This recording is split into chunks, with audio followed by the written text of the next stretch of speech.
Hello friends, मैं आपकी दोस्त सुधा सिंह विकलांग साथी ट्रस्ट के दिव्यांगम चैनल से आप सबका स्वागत करती हूं और आशा करती हूं आप लोग स्वस्थ होंगे। तो फ्रेंड्स, अगर आपको मेरी कहानियां हमारे चैनल पर जो कुछ भी अपलोड होता है आप लोगों को पसंद आता है तो प्लीज़ लाइक कीजिए, कमेंट कीजिए और हमारे चैनल को सबसे पहले सब्सक्राइब कीजिए ताकि हर नोटिफिकेशन आप तक पहुँच जाए और आप उसका लाभ उठा सकें। तो फ्रेंड्स, मैं आज आप लोगों के लिए एक नई कहानी लेकर हाजिर हूँ, अनसुलझे रिश्ते। वैसे तो रिश्ते सारे अनसुलझे ही होते हैं कोई रिश्ता भी सुलझा हुआ नहीं होता है। और कहते हैं ना कि फिर वो रिश्ता चाहे सास बहू का हो, नंद भाभी का हो, भाई भाई का हो या देवरानी जेठानी का हो या बाप बेटे का हो, हर रिश्ता अनसुलझा हुआ है। कोई इसे सुलझाना ही नहीं चाहता है। हर इंसान सोचता है कि बस जो है किसी तरह रिश्ता चल रहा, बस चलने दीजिए, वही बहुत बड़ी बात है। लेकिन कोई झुकना नहीं चाहता, ना कोई सॉरी बोलना चाहता है, ना अच्छा होने पर कोई थैंक यू बोलना चाहता है। तो मैं आज कुछ इन्हीं बातों की तरफ आपका ध्यान आकर्षित करती हूँ।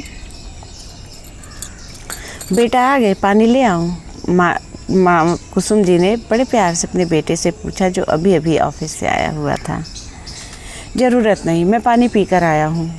इस घर में सुकून के 2 पल मिल जाए वही बहुत बड़ी बात है। पानी पीना तो बड़ी दूर की बात है, उनके बेटे अरुण ने भुनभुनाते हुए कहा। कुसुम जी को लगा कि शायद कुछ बेटा डिस्टर्ब है, ऑफिस में कुछ काम होगा जिसकी वजह से वो थोड़ा सा डिस्टर्ब है। और वो उससे कुछ ज़्यादा नहीं उन्होंने कहा। उन्होंने बस उसे पानी पूछा। जब उसने मना कर दिया तो वो कुछ ज़्यादा नहीं बोली और चेयर पर बैठ गई। जहाँ पर उनका बेटा बैठा हुआ था वो आकर अपने बेटे के पास बैठ गई 2 पल। तो उनका बेटा अरुण वहाँ से उठा, कुर्सी उसने बड़ी गुस्से में खिसकाई और उठकर रूम की तरफ चला गया अपने। उनकी माँ को कुसुम जी को समझ में नहीं आ रहा था कि आखिर ऐसा क्या हो गया है जो उनका बेटा आज इतना डिस्टर्ब है। अपने बेटे का चेहरा देख रही थी पर उनका बेटा गुस्से में था और उन्हें समझ में नहीं आ रहा था कि क्या ऐसा कुछ हो गया है। शायद वो ज़्यादा काम है या कोई वजह होगी। उन्हें ये नहीं समझ में आ रहा था कि आखिर उनका बेटा आज उनसे बात क्यों नहीं कर रहा है। शाम हुई, कुसुम जी ने सब्जी वगैरह काटा और किचन में रख दिया। उन्होंने सोचा कि अभी बहू आएगी तो फिर सब्जी बना देगी, छौंक देगी। और वो सब्जी काट के किचन में जो भी बर्तन वगैरह थे उसे साफ़ करके, किचन को थोड़ा सा साफ़ करके वो अपने कमरे में आ गई। उनके हस्बैंड बैठे हुए थे, सुबह का पेपर वो पढ़ रहे थे और उन्होंने पेपर को पढ़ते हुए अपनी वाइफ से पूछा कि चाय लाई हो क्या? तो कुसुम जी कहती नहीं जी, चाय तो नहीं लाई हूँ, बना लाऊं क्या? तो उनके हस्बैंड कहते कोई बात नहीं, बैठो, देखो क्या खबर निकली है। शहर में कितने लूटपाट बढ़ गए हैं और हर चीज़ें जो है यहाँ पर कोई बाप बेटे का दुश्मन बना हुआ है। पति पत्नी में लड़ाइयाँ हो रही हैं। आजकल पेपर में कुछ नहीं, बस यही सब देखने को मिलता है। उनके हस्बैंड ने मतलब अपनी पत्नी कुसुम से कहा। तो उनकी वाइफ कुसुम जी कहती हैं हाँ जी, क्या कर सकते हैं, बेरोज़गारी इतनी बढ़ गई है और लोग यही सब कर रहे हैं और उन्हें मेहनत करके कुछ खाना, मतलब मेहनत करके पैसे कमाने से ज़्यादा अच्छा ये लूटपाट करना लगता है। तो क्या कर सकते हैं। वो अपने पति के साथ बैठते हुए उन्होंने ये जवाब दिया। थोड़ी देर तक दोनों पति पत्नी बातें करते रहे। कुसुम जी बार बार दरवाजे की तरफ देख रही थी कि शायद बहू अभी चाय लेकर आए, क्योंकि उन्हें लग रहा था कि उनके पति को चाय पीने की मतलब तलब लग रही है।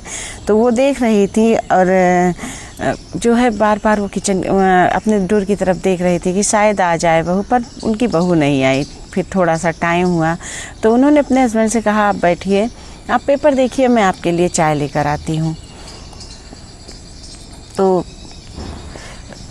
वो किचन में जाती हैं, वहाँ देखती हैं उनकी बहू सब्जी बना रही होती है। तो वो अपनी बहू से कहती बेटा पापा चाय के लिए जो है बड़ी देर से वेट कर रहे थे, हमें लगा भी तुम चाय लेकर आओगी और जो है आज बहुत लेट कर दिया, तुमने भी चाय नहीं पिया और चाय बनाई भी नहीं। तो इस पर उनकी बहू गुस्से में रहती है, कहती आप भी तो बना सकती हैं, मैं पूरा दिन काम करती हूँ और चाय तो आप भी बना के दे सकती हैं ना मम्मी जी, और अब मुझसे इतना नहीं होता, मैं परेशान हो जाती हूँ, मैं पूरा दिन काम करती रहती हूँ, आपको लगता है कि मैं फ्री रहती हूँ और ये छोटे मोटे काम तो आप कर सकती हैं। थोड़ा उनकी बहू रीमा ने झुझलाते हुए कहा। कुसुम जी ने कुछ नहीं कहा। उन्होंने पैन चढ़ाया और चाय बनाकर 2 कप अपने कमरे में ले आई और 2 कप अपने बेटे और बहू के लिए वहीं किचन में रख दिया। कुसुम जी को थोड़ा सा बुरा लगा कि ये बात तो उनकी बहू आराम से भी कह सकती थी, उसमें गुस्साने या झुझलाने की क्या ज़रूरत थी, वो आराम से कह देती। अक्सर वो चाय बना ही लेती हैं तो वो कह देती मम्मी जी आज मैं थक गई हूँ या मुझे आज ये दिक्कत है तो मैं चाय आप बना लीजिए। फिर ये इतना ज़्यादा झुझला के मुझसे बोली, मतलब उन्हें थोड़ा सा फील हुआ कि वो बड़ी हैं और उनकी बहू को इस तरह गुस्सा होके नहीं बोलना चाहिए था, वही काम वो आराम से कह देती तो वो कर लेती। ये शायद वो उन्हें लगा कि वो तो अक्सर अपनी बहू की हेल्प करती रहती हैं, उसे हमेशा बेटी की तरह मानती हैं, फिर उसको गुस्सा होने की क्या ज़रूरत थी। दोनों पति पत्नी ने चाय की चुस्कियाँ ली और उनके पति कुसुम जी के पति चाय पीकर शाम के वॉक के लिए बाहर निकल गए। जब वो रूम से वॉक के लिए चले जाते हैं तो कुसुम जी बाहर आती हैं, चाय का कप लेकर किचन में रखती हैं और अपने पोते के साथ खेलने लगती हैं। और वो पोते के साथ खेल रही थी, हंस रही थी, उसको गोदी ले रही थी। उनका पोता भी अपनी दादी के साथ बहुत प्यार से खेल रहा था। तभी उनकी बहू आकर अपने बेटे का हाथ पकड़ती है और उसे घसीटते हुए अपने रूम में लेकर जाती हैं। बच्चा छोटा था और वो उसे घसीटते हुए कहती हैं कि तुमको पढ़ाई लिखाई नहीं करना, बस खेलते रहना है, कितना तुम खेलोगे पूरा दिन, चलो यहाँ से चलो जो है थोड़ा सा पढ़ाई करो। वो घसीटते हुए ले जाती हैं तो कुसुम जी को बहुत बुरा लगता है। वो कहती है अरे बहू जो है काहे घसीटते हुए ले जा रही हो, उसे आराम से ले जाओ, अभी उसको चोट लग जाएगी। और देखो वो रो रहा है, वो थोड़ी देर खेलने देती, इसके बाद वो पढ़ाई कर लेता। तो इस पर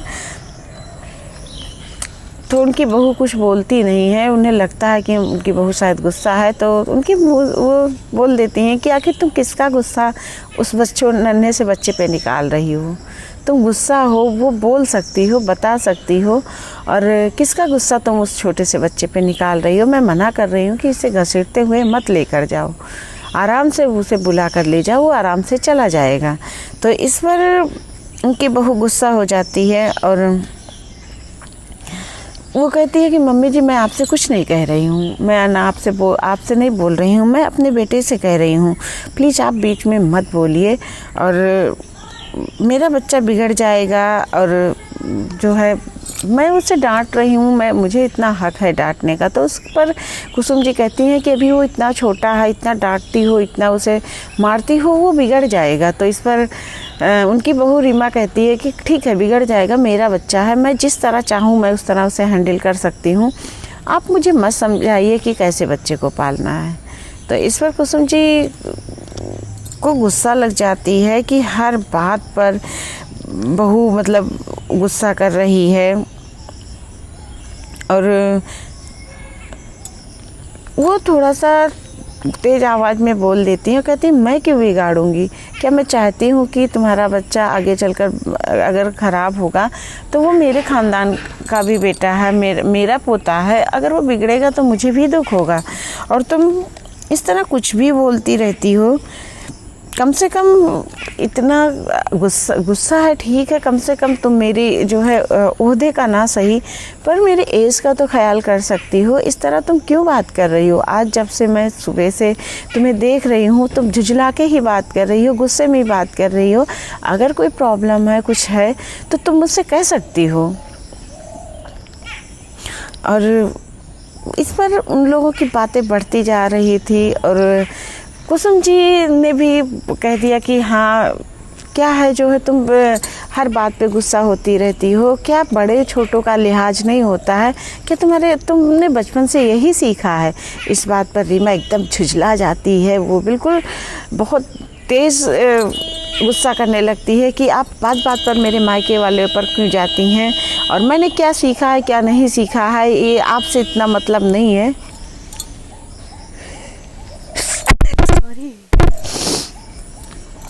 तो इस पर वो और ज़्यादा लड़ाई उनके बीच में बढ़ जाती है और बात बढ़ती जाती है और एक झगड़े का रूप ले लेती है। दोनों सास बहू में काफ़ी बहस होती है, काफ़ी कुछ बातें हो जाती हैं। रीमा भी काफ़ी कुछ बोल देती, कुसुम जी भी उसे पर गुस्सा होती हैं। इसके बाद कुसुम जी बिना बोले जब बात काफ़ी बढ़ जाती है तो अपने रूम में आ जाती हैं। वहाँ पर वो अपने कमरे को सही करने लगती हैं। उनका भी मूड आज बहुत डिस्टर्ब हुआ होता है और उनकी बहू का भी मूड बहुत डिस्टर्ब रहता है। शाम को उनके पति आते हैं और बेटा आते हैं तो खाने की टेबल पर तो मतलब वो दोनों गुस्से में अपने रूम में चली जाती हैं। किसी ने नहीं, दोनों बहू और सास में किसी ने ये नहीं सोचा कि चलो कोई बात नहीं, एक लोग सॉरी बोल देते हैं, झगड़ा ख़त्म कर लेते हैं और घर में छोटी छोटी बातें तो होती रहती हैं। तो ये चीज़ें किसी ने नहीं सोची कि हाँ चलो देखते हैं, मतलब लेकिन दोनों आकर अपने रूम में बैठ जाती हैं। जब उनके पति शाम को आते हैं, खाना वगैरह होता है, उनका बेटा शाम को जब घर आता है बाहर से घूम फिर के आता है तो अपनी पत्नी के लिए कुछ चीज़ें लेकर आता है और वो जब वो चीज़ें लाता है तो सीधे लेकर वो अपने रूम में चला जाता है। इसके बाद खाने का टाइम होता है, सब लोग खाना खाते हैं, कोई टेबल पर कुछ बोलता नहीं, सब लोग शांत रहते हैं। और फिर जब बेटे और पति खा चुके होते हैं तब फिर जो है कुसुम जी और उनकी बहू खाने के लिए कुसुम जी थाली निकालती हैं तो कहती नहीं मैं नहीं खाऊंगी, आप खा लीजिए, मैं नहीं खाऊंगी। कुसुम जी जो है थाली निकालती है, वो खाना खाती है, वो कहती भी बेटा खा लो, गुस्सा ठीक है, गुस्सा हो कोई बात नहीं, लेकिन खाने पर गुस्सा मत उतारो। तो वो यही चीज़ें कहती हैं, लेकिन उनकी बहू गुस्सा मतलब रहती है तो वो खाना नहीं खाती है और अपने रूम में चली जाती है। वहाँ रूम में पहुँचकर वो काफ़ी अपने पति से उल्टा सीधा बताती है कि हाँ आज मम्मी जी ने ये कहा, मेरे मायके को लेकर कहा, काफ़ी उल्टा सीधा बातें जो कुसुम जी नहीं कही होती हैं वो सारी बातें अपने पति से कहती हैं। इस पर कुसुम जी का बेटा अरुण, मतलब रीमा का पति, वो भी गुस्सा करने लगता है कि मम्मी को क्या हो गया है, मम्मी तो अक्सर जो है इतना अच्छे से सब कुछ संभालती थी, आज मम्मी को क्या हो गया है जो हर बात पर वो उसकी पत्नी के ऊपर गुस्सा करती हैं। तो वो काफ़ी उसे मनाता है और कहता है तुमने कुछ नहीं खाया है, ये जो मैं तुम्हारे लिए लाया हूँ ब्रेड, इसे खा लो। तो उसकी पत्नी रीमा ब्रेड वगैरह खा लेती है और बाद में अरुण भी सोचता है कि उसकी पत्नी कितना काम करती है और पता नहीं उसकी माँ को क्या चाहिए और क्यों उसके मायके वालों पर जाती हैं। और जब जो है रीमा यहाँ पर रह रही है तो उसके मायके वालों पर जाने की उन्हें ज़रूरत नहीं है। और ये सारी चीज़ें मतलब वो सोचता है और अपनी माँ के ऊपर गुस्सा करता है।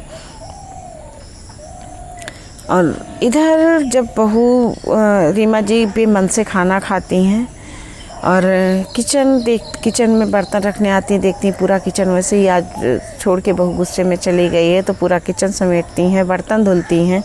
और इसके बाद वो अपने जो है कमरे में आती हैं तो उनके हस्बैंड समझ जाते हैं कि आज फिर सास बहू में कोई बात हुई है, कोई बहस हुई है। तो अपनी पत्नी को ये समझाते हैं कि क्या हो गया, तुम लोग रोज़ क्यों लड़ाई तुम लोगों की अक्सर हो जाती है। तो वो कहती हैं कि कोई बात नहीं है और जो है कुछ नहीं हुआ, कहाँ जी कुछ हुआ है। तो उनके पति कहते हैं कैसे नहीं हुआ, आज फिर मुझे लग रहा तुम सास बहू में फिर लड़ाई हो गई।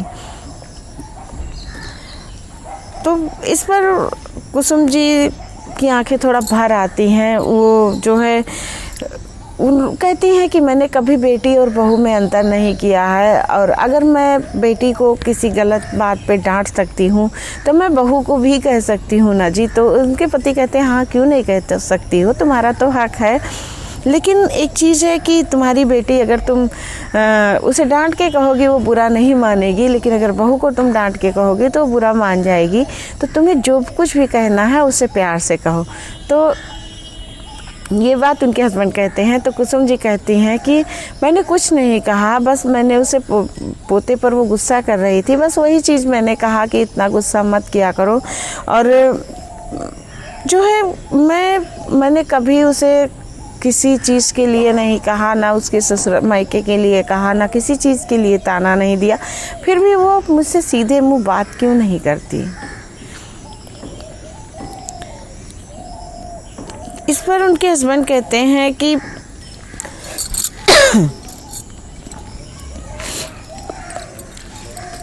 तुम क्यों परेशान हो रही हो, वो समझदार है, वो समझ जाएगी और धीरे धीरे वो सारी बातें समझेगी, तुम इतना ज़्यादा परेशान मत हुआ करो।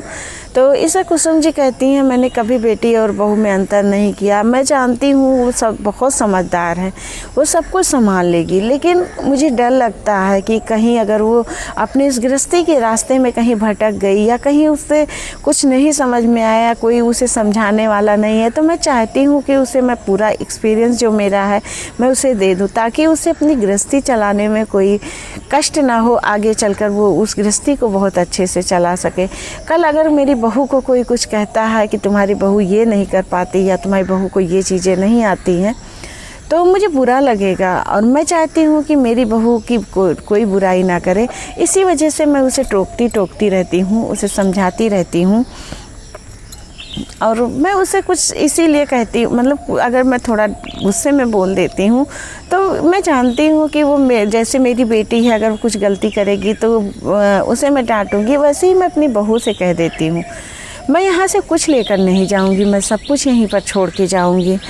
पर मेरे जाने के बाद मेरी बहू को अगर परेशानी होगी तो मेरी आत्मा भी दुखी होगी और मैं बस बहू को समझाती हूँ, कोई बात है कुछ है तो मैं उससे कहती हूँ कि अगर तुम्हें कोई दिक्कत है तो तुम मुझसे कह सकती हो। तो इस पर उनके पति भी उन्हें कहते हैं कि तुम गुस्सा उसे समझाओ, पर उसे गुस्सा होकर मत समझाओ। ठीक है वो बच्चे हैं, आजकल छोटी छोटी बातों पर गुस्सा हो जाते हैं, लेकिन तुम इतना दिल पर मत लगाओ, तुम्हारी बहू बहुत समझदार है, वो सब कुछ कर लेगी। तो इस पर थोड़ी बहुत देर तक दोनों पति पत्नी में बातें होती रहती हैं। उनके पति जानते हैं कि कुसुम जी के कि आज उनकी पत्नी बहुत दुखी हैं अपनी बहू की किसी बात से, तो उन्हें काफ़ी समझाते हैं। तो वो अंत में कहते हैं क्या कर सकती हो तुम बस समझा सकती हो, इसके अलावा तुम कुछ नहीं कर सकती हो, तुम उन्हें उनके हाल पर छोड़ दो और वो लोग अपनी परिस्थिति के अनुसार अपना सारा काम कर लेंगे, तुम क्यों परेशान होती हो। ठीक है बच्चे हैं और हर बार एक दूसरे ज़्यादा बोलोगी तो तुम ही बुरी बनोगी उनकी नज़र में, और छोड़ दो उन्हें उनके हाल पर। तो इस तरह दोनों पति पत्नी एक दूसरे से बातें करते हैं, एक दूसरे को समझाते हैं और फिर सो जाते हैं। दूसरे दिन कुसुम जी उठती हैं, बहू उनकी थोड़ी नाराज़ रहती है, फिर भी वो बहू से बात करने की पूरी कोशिश करती हैं, पर वो थोड़ा सा नहीं बात करती है, गुस्से में रहती है। उसी दिन उनके यहाँ एक पड़ोस की भाभी जी आती हैं और वो आती हैं तो उनकी बहू रीमा उस टाइम पर अपने बेटे को छत पर सुला रही होती है, थोड़ा गुस्सा भी रहती है, तो खाना बनाकर वो कमरे में चली जाती है। लेकिन जब वो उनकी पड़ोसी आती हैं तो कुसुम जी उन्हें चाय नाश्ता कराती हैं, चाय पानी वगैरह देती हैं, तो फिर वो कहती हैं अच्छा भाभी जी आप बैठिए, मैं ज़रा चाय बना के लाती हूँ। तो उनकी पड़ोसी कहती हैं कि वो इधर उधर देखती है, कहती क्यों बहू नहीं है क्या, बहू कहीं गई है क्या। तो इस पर वो कहती नहीं बहू है, भैया ऊपर छोटा बाबू सो रहा है, उसे सुला रही है, अभी तो यहीं पर थी और अभी सुला रही हैं। तो इस पर उनकी पड़ोसन थोड़ा हंसते हुए कहती अरे भाभी जी आप जानती नहीं हैं, आजकल की बहुएं अपने बच्चों को सुलाने के बहाने आराम करने चली जाती हैं रूम में, और बहाना होता है कि बच्चा छोटा है रो रहा था उसे सुला रहे हैं। ये बातें जब वो कह रही थी तभी उनकी बहू जीने से उतर रही थी, उसने ये सारी चीज़ें सुन ली और वो गुस्से में फिर तमतमा के अपने रूम में चली गई कि मेरी सास अपनी पड़ोसी से मेरी बुराई कर रही हैं। तब उनकी सास कुसुम जी ने कहा नहीं भाभी जी ऐसी बात नहीं, हमारी बहू ऐसी नहीं है, भैया बहुत रो रहा था, मैंने ही उससे कहा कि जाकर भैया को सुला दो, इस वजह से वो गई है, वरना वो तो अभी नीचे ही थी। लेकिन उनकी बहू रीमा अपनी सास की ये बातें नहीं सुनती, वो आधी अधूरी बात सुनकर अपने रूम में चली जाती है। तो फ्रेंड्स, मेरी ये कहानी अनसुलझे रिश्ते भाग 1 यहीं पर समाप्त होता है। मैं जानती हूँ, मैं रिश्तों पर जब भी कहानी सुनाती हूँ तो बहुत कुछ उसमें छूट जाता है और इस वजह से मेरी कहानी थोड़ी बड़ी हो जाती है।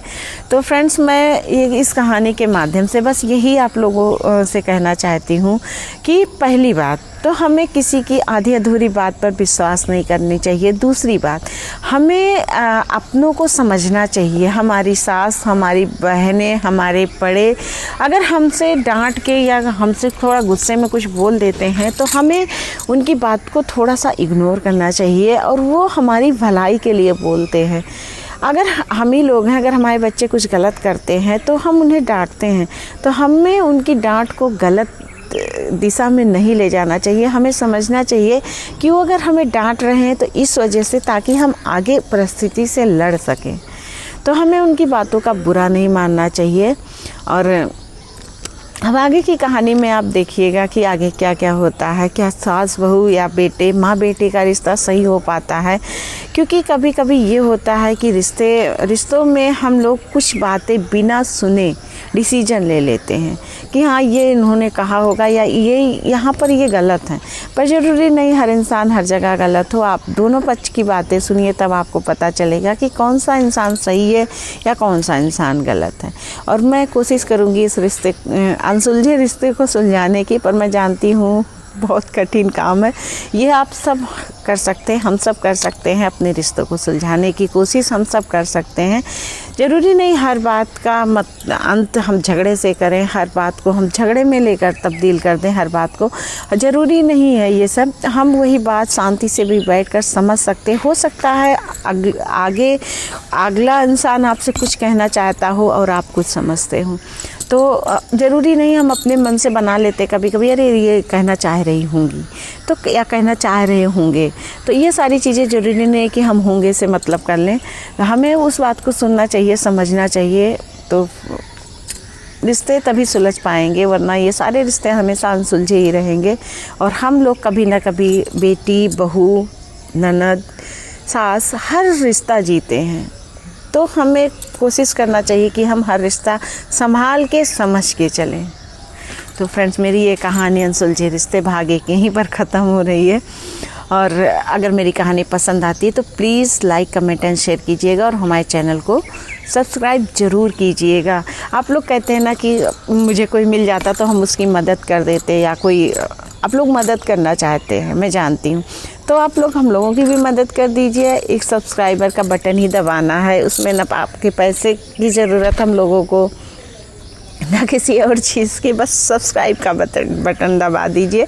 हमारा चैनल सब्सक्राइब कीजिए, हमारी कहानियों को लाइक कर दीजिए। आप मोबाइल लगा के कुछ पल 15-20 मिनट जितनी भी होती हैं उतना मोबाइल लगा के रख दीजिए, हमारी कहानियाँ सुन लीजिए और लाइक कर दीजिए, ताकि हम लोगों की भी मदद हो जाएगी। आपके हाथों एक नेक कार्य हो जाएगा हमारे विकलांग साथी ट्रस्ट के लिए।